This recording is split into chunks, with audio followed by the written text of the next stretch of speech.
Election commission کسی قسم کے دباؤ کو خاطر میں نہ لاتے ہوئے آئین اور قانون کے مطابق فیصلے کر رہا ہے اور کرتا رہے گا۔ جہاں تک الیکشن کروانے کا معاملہ ہے تو یہ فیصلہ الیکشن کمیشن کے دائرہ اختیار میں نہیں ہے۔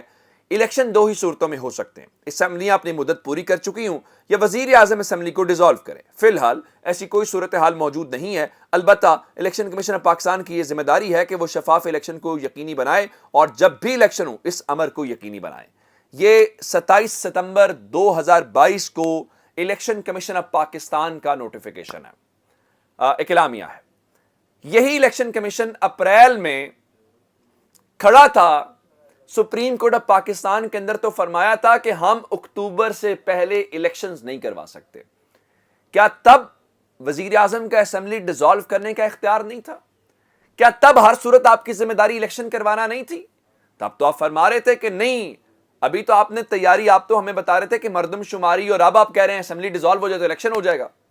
اب آپ کہہ رہے ہیں کہ مدت پوری ہو جائے تو الیکشن ہو جائے گا۔ یہ نہیں چلے گا، یہ نہیں چلے گا۔ یہ جو جانبدار قسم کی چیزیں ہیں، اور اسد عمر صاحب نے آج کیا ہے کہ آڈیو ٹیپس کے بعد اب کوئی صورت نہیں بچتی کہ الیکشن کمیشن اور ان کا یہ جو سربراہ ہیں وہ گھر نہ جائیں۔ اب ان کو جانا پڑے گا، اس کے علاوہ کوئی سچویشن نظر نہیں آ رہی۔ اور عمران خان جو ہے اب سائفر کے اوپر تحقیقات والا معاملہ یہ آپ دیکھ لیں، شہباز شریف بھاگ گئے۔ یہ اعتراف شکست ہے، یہ سرنڈر ہے، یہ عمران خان کی کامیابی کا اعلان ہے۔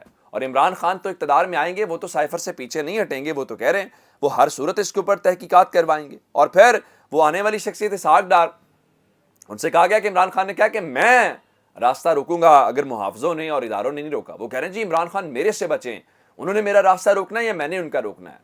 اللہ کی شان ہے، اس پاکستان کے اندر آپ جتنا بڑا جرم کا الزام ہو اتنا بڑا عہدہ آپ کے لیے حاضر ہوتا ہے۔ یہ پاکستان کے اندر ہی ہو سکتا ہے، کسی اور ملک کے اندر یہ کام نہیں ہو سکتا۔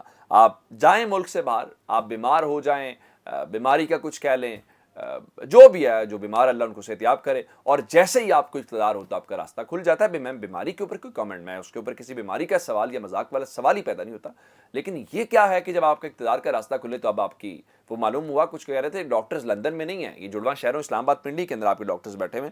اب زرداری صاحب حکومت گرانے نکلے تھے، بڑے متحرک تھے، لیکن اب خبریں آ رہی ہیں کہ ان کی طبیعت ناساز ہو گئی ہے، طبیعت بگڑ گئی ہے، اور آصف زرداری کو فوری طور پہ کلفٹن کے ایک نجی اسپتال کے اندر داخل کروا دیا گیا جو ڈاکٹر عاصم صاحب کا ہے، اور ڈاکٹر عاصم کی سربراہی میں اس وقت ٹیم ان کا معائنہ کر رہی ہے۔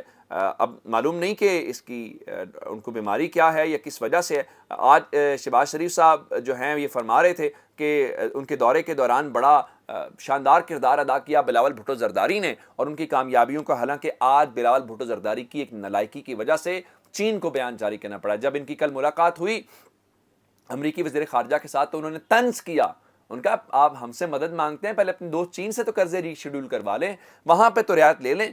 یہ خاموش رہے، یہ تو خوش تھے امریکہ ہم سے ملا ہے، امریکہ میں پیسے دے رہا ہے، لیکن اس کے بعد چین کی وزارت خارجہ نے آج رد عمل میں کہا ہے کہ اس امریکہ جس کے اوپر بلاول کو جواب دینا چاہیے تھا انہوں نے جواب نہیں دیا، لیکن چین والوں نے جواب دیا، اور انہوں نے کہا کہ دیکھیں ہم پاکستان کی مدد کریں گے، پہلے بھی کرتے رہے، پاکستان ہمارا دوست ہے۔ ایک خبر اور اچھی ہے، ہونا چاہیے، وہ یہ ہے کہ انگلش کرکٹ بورڈ نے اس حوالے سے دا ٹیلی گراف جو اخبار ہے اس نے یہ دعویٰ کیا ہے کہ انگلش کرکٹ بورڈ نے پاکستان اور انڈیا سے بات کی ہے کہ اگر آپ اپنے گھروں میں نہیں کھیلنا چاہتے تو آپ انگلینڈ کے اندر نیوٹرل وینیو کے اوپر ایک ٹیسٹ سیریز کھیلیں۔ ان کے مطابق پاکستان نے اس کے اندر عدم دلچسپی کا اظہار کیا۔ میرے خیال سے کرکٹ ہونی چاہیے، اس کی وجہ یہ ہے کہ لوگوں کو دیکھنے کو انٹرٹینمنٹ ملے، لیکن پاکستان کا موقف جائز ہے، اگر کسی نے کھیلنی ہے تو پاکستان میں کھیلے، ہم نیوٹرل وینیو کے اوپر کیوں کھیلے بھائی؟